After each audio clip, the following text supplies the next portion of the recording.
Watu wale Opango walikuwa washika dini, lakini pamoja na dini yao waliabudu miungu.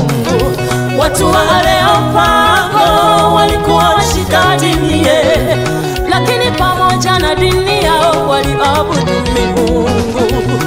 Tena walikuwa wajuzi wenye elimu kubwa sana katika mambo yao waliyoshughulika nayo.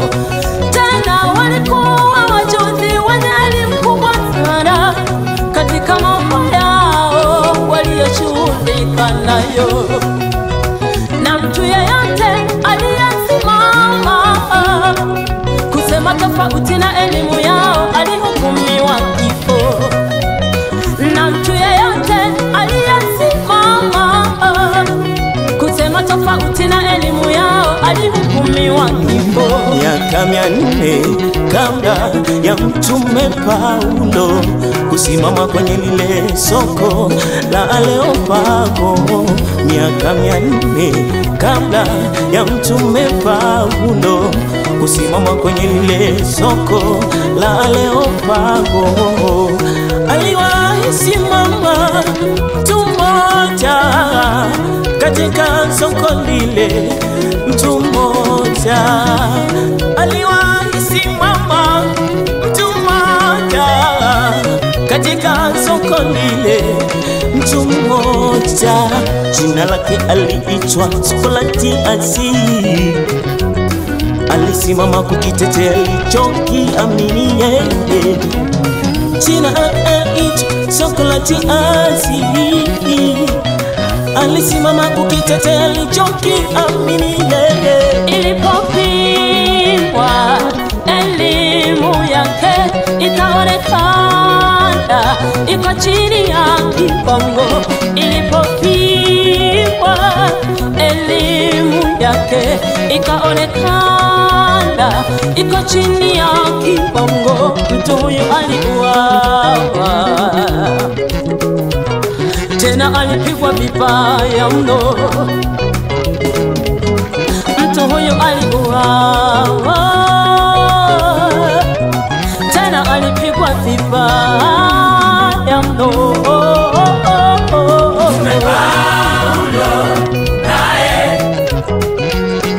alisimama katikati ya Areopago, akazungumza na watu wake. Mtume Paulo naye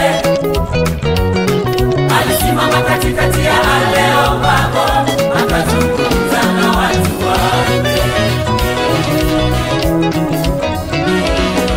Enyi watu wa Athene, inaonekana mnatafakari sana mambo ya Mungu.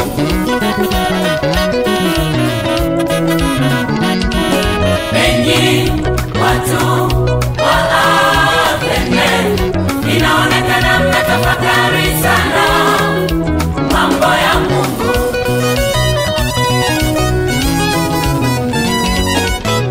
Lakini kumbe hamuabudu Mungu wa kweli. Mnayemwabudu ni Mungu asiyejulikana. Lakini kumbe hamuabudu Mungu wa kweli. Mnayemwabudu ni Mungu asiyejulikana. Maana madhabahu yenu imeandikwa kwa Mungu asiyejulikana. Maana madhabahu yenu imeandikwa kwa Mungu asiyejulikana.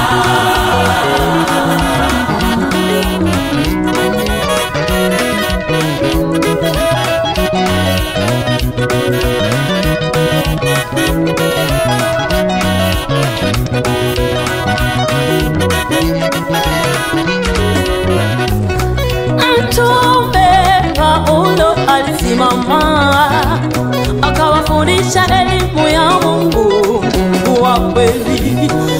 Mtume Paulo alisimama akawafundisha elimu ya Mungu, Mungu wa kweli. Walisikiliza kwa makini sana elimu aliyoitoa Paulo. Walisikiliza kwa makini sana elimu aliyoitoa Paulo. Walikubaliana naye, wengine walikataa. Waliambatana naye, wengine walikataa. Walikubaliana naye, wengine walikataa. Waliambatana naye, wengine walikataa.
yako sio tatizo, kuishika sana dini sio tatizo, hayo matoleo yako sio tatizo, kuingia kanisani sio tatizo.